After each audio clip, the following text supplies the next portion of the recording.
vous réclamez pas. Alléluia.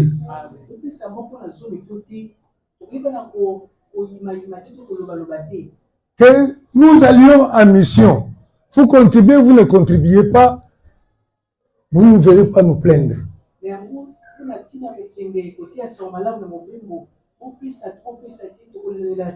Alléluia. Amen. Parce que le problème, c'est que on n'est pas serviteur avec les biens des autres, mais on est serviteur avec ses propres biens d'abord.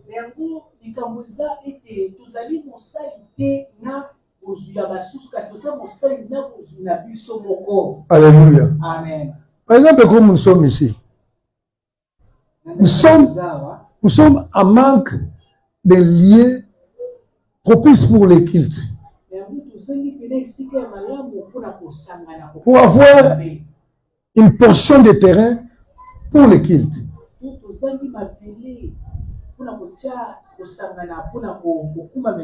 Et si moi, par exemple, j'ai 2 terrains, j'ai 2 parcelles,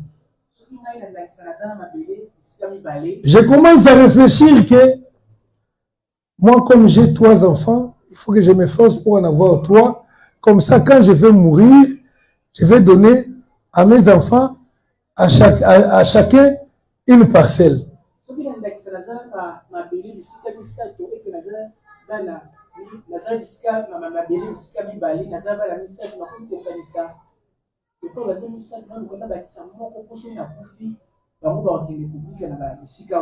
Alléluia. Amen. Et là, nous pensons que nous sommes en train de servir le Seigneur. Il faut avoir le cœur pour le Seigneur. Vous savez, Jean-Baptiste enseignait ceci. Il disait que celui qui a bête unique partage une à la personne qui en manque.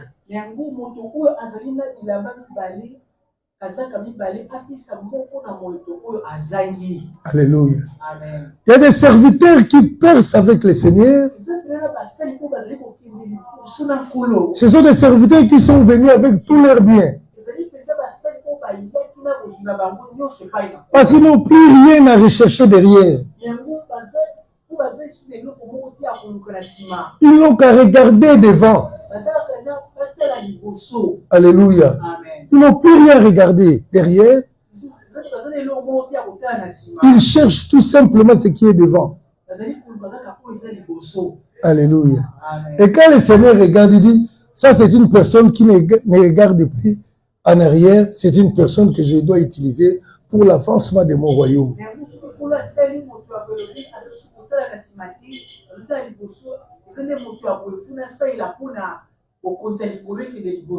Alléluia. Amen. C'est au travers de nos biens que l'œuvre de Dieu va fonctionner.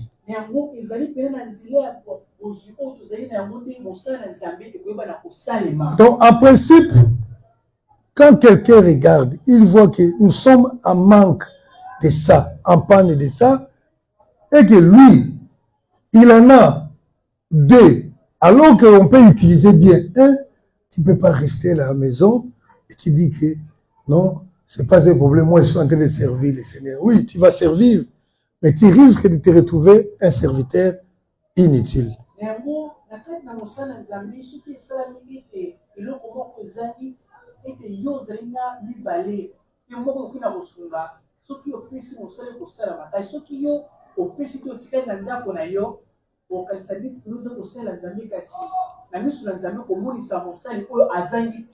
Alléluia. Amen. Pierre a cédé sa marque. Mais après le travail du Seigneur,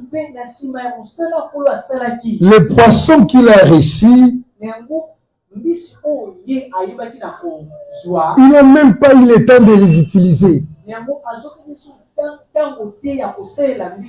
Et là, il a vu que toutes ces choses du monde sont inutiles devant le Seigneur.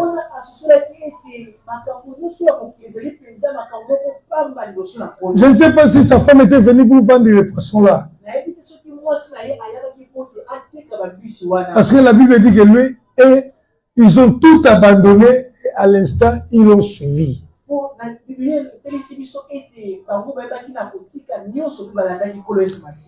Alléluia. Parce que ce qui les retenait était resté. Alléluia. Il y a des choses qui nous retiennent. Il y a des choses du monde qui nous retiennent encore. Au lieu d'avoir les soucis pour l'œuvre de Dieu, mais nous nous soucions encore peut-être pour nos progénitures, oui. C'est toujours comme ça dans la tête des parents. Aujourd'hui, tu as un calcul.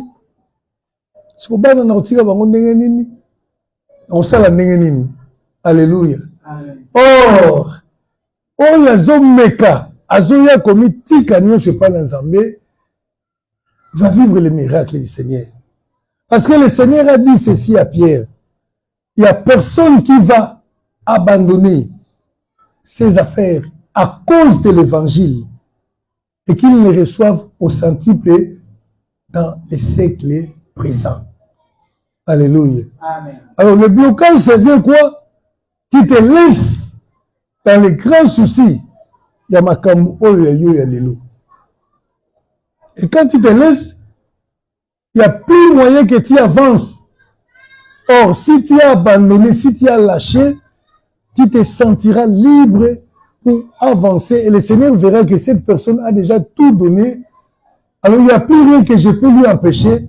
Il te donne tout ce dont un homme en a besoin pour son service.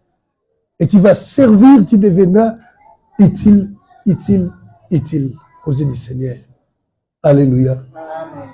Le problème, c'est que nous sommes là, mais on a du mal à abandonner.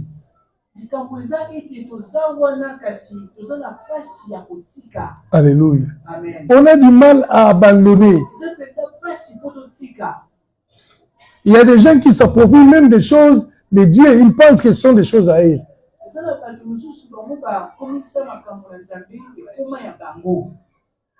Alléluia. Il faut aussi sacrifier ses biens.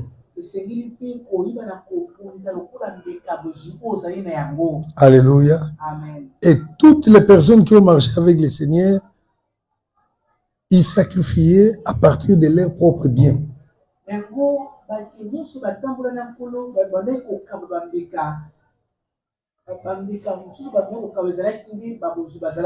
Vous savez, moi je n'encourage même pas les enfants qui, avant de venir à l'église, ils demandent de l'argent aux parents. Les parents donnent pour que les enfants comprennent qu'ils doivent aller donner à l'église.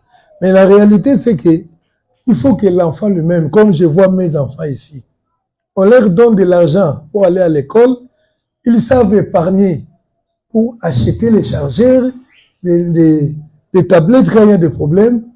Mais quand il s'agit de l'argent pour donner à Dieu, ils veulent demander à maman pour venir donner à l'église. Ah, ils croient que ce sont eux qui sont donnés. Non. Il faut que chacun sache donner à Dieu. Alors là, c'est considéré comme un sacrifice réel.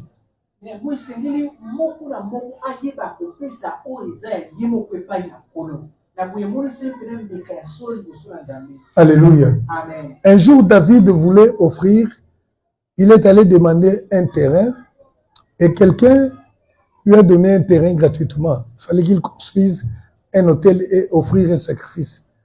Il dit non, toi tu es le roi, je te donne. Il dit non, non, je ne peux pas donner à mon Dieu quelque chose de gratuit. Accepte, je dois te payer de l'argent parce que c'est ta terre et moi je vais construire là pour offrir à mon Dieu. Et là, l'essence du sacrifice est réel.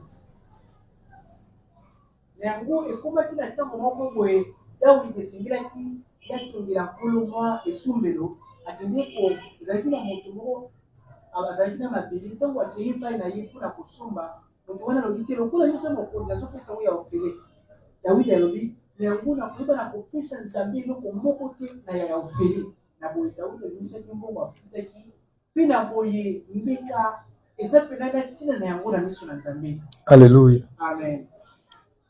Voilà. Je vois qu'à cause du temps, nous devons quand même nous arrêter, mais il y a quelque chose qui était resté. Et il fallait que nous voyions les caractéristiques des serviteurs inutiles.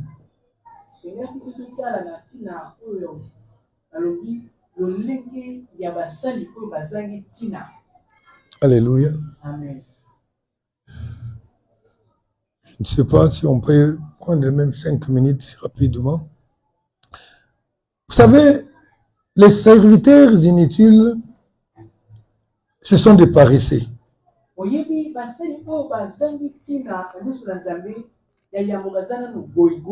Alléluia. Amen. Les paresseux, la Bible dit, c'est une personne qui se croit plus sage que cette personne réunie.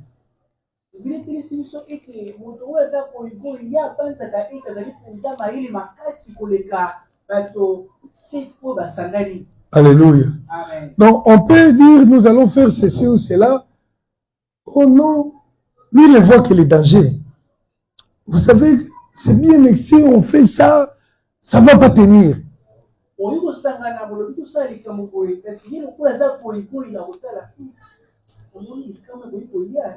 Proverbe 26, 13 à 16, je vais lire rapidement. Les paresseux disent, il y a un lion sur le chemin, il y a un lion dans les rues. La porte tourne sur ses gonds et les paresseux sur son lit. Les paresseux plongent sa main dans les plats et ils trouvent pénible de la ramener à la bouche. Les paresseux se croient plus sages que cet homme qui répondent avec bon sens. Amen. Amen. Je lis Proverbe chapitre 26, 13 à 16. La Bible dit que les paresseux, ils ne voient que les dangers. Ce sont les caractéristiques des serviteurs inutiles. On veut aller à l'évangélisation, lui il regarde, ah il fait très chaud. Alléluia. Amen. Vous savez là, en tout cas, là c'est pas bien. Marcher sous le soleil comme ça, on risque de tomber malade. Et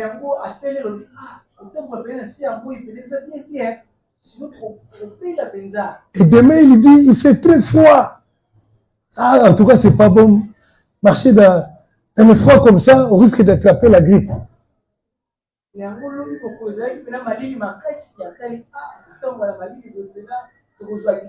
demain, il dit, ah, vous voyez comme il a plu comme ça, les riz de Kinshasa sont devenus sales. Il faut sauter là, en tout cas, on va les faire demain. Alléluia.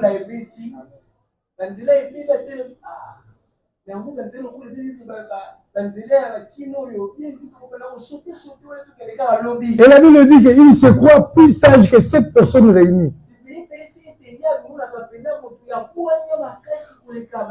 Vous serez là dans la communauté, vous avez préparé, on va faire ceci, cela, tout le monde est d'accord, et puis il se lève, oh non, faites attention. Vous voyez, il vient avec un air de sagesse, oh non, bon, on peut faire ça même après. Vous savez là, faites attention. Alléluia. Amen. Les paresseux, ils sont comme ça.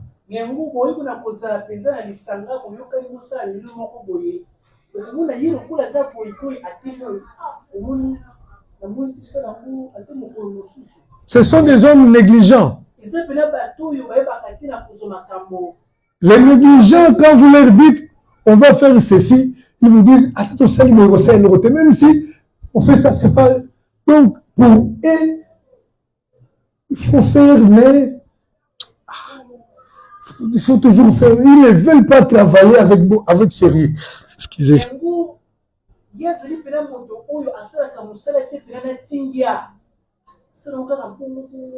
Et ils sont forts pour ajourner les rendez-vous. On va faire ça demain.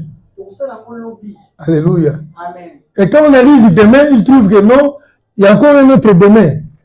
On va faire ça demain.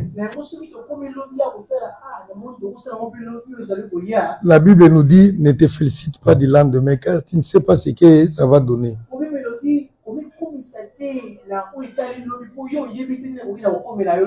Alléluia. Amen. Donc les paresseux, c'est comme ça. Et parfois, ils ont peur de l'échec.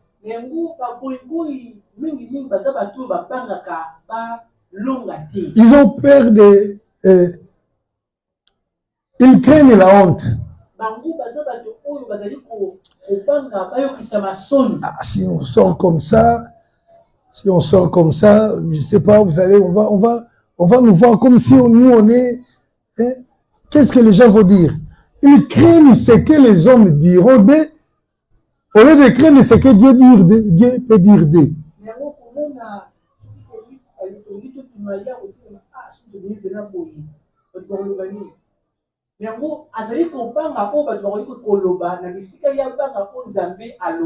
Alléluia. Amen. Les serviteurs inutiles, ce sont des gens qui sont trop occupés.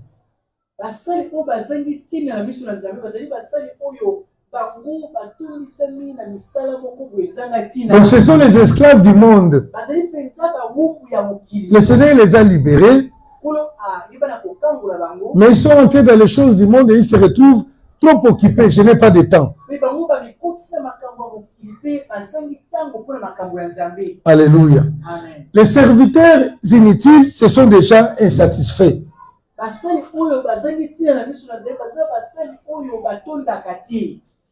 Insatisfaits. C'est pour la rater. Ils sont toujours mécontents.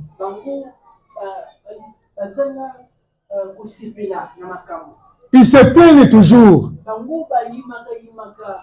On va faire ceci, ils trouvent toujours des problèmes à se plaindre. Oh non, lui, il a dit ceci, vous voyez, non. Ils se plaignent tout le temps. Ce sont des gens qui murmurent à tout moment. Ce sont des gens qui sont amers, c'est-à-dire que les Camerounais, les Camerounais, les Camerounais, moi, on m'a fait ceci, cela. Ce sont les bilembos, les signes des gens qui sont inutiles devant Dieu.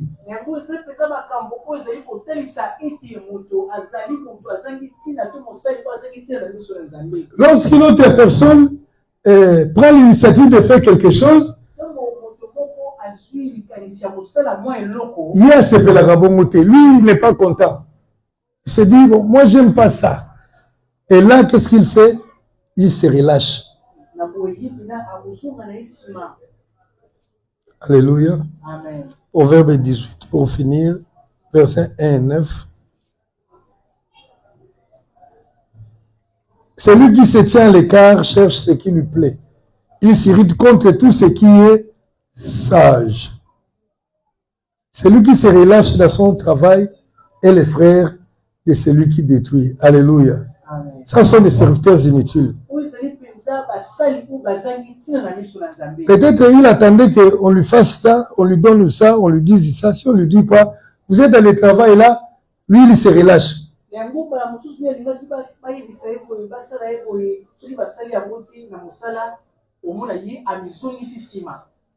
Alléluia. Amen. Là, ce sont des gens qui sont disposés et disponibles pour demeurer des serviteurs inutiles.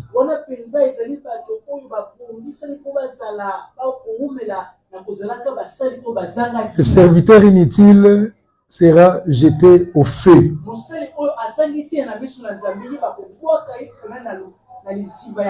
Le serviteur utile sera récompensé. Il entrera dans la joie de son maître et on lui donnera encore plus de responsabilités.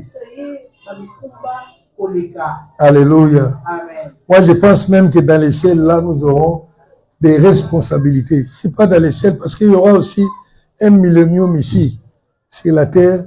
Ce sont les serviteurs utiles qui auront plus de responsabilités.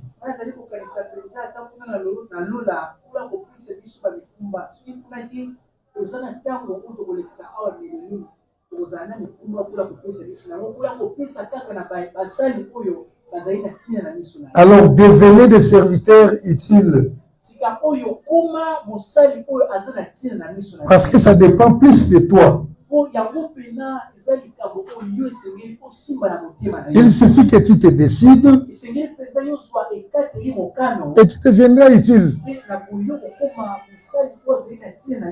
Celui qui nous a appelés est juste.